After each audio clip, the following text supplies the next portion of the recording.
Hey guys, welcome to summer, and if it's very warm outside and you're still drinking fizzy drink, I was thinking to show you how to avoid drink fizzy drink what you're buying in supermarket. We can do nice healthy way cold drink what you can cook and put after on the fridge. Okay, you can using any fruit you have at home, any frozen or any what you can buy in supermarket or in the fridge. For example, left few foods what you not will eat it.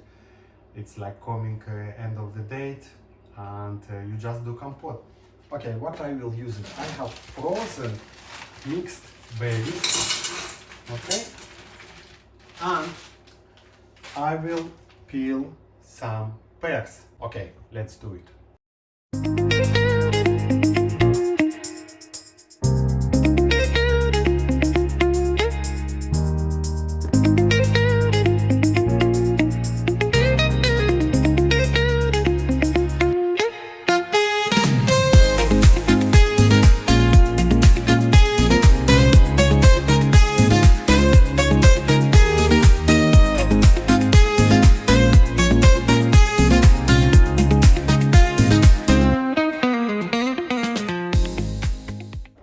Okay guys, I already cut apple, I have the frozen fruit, now I will put water.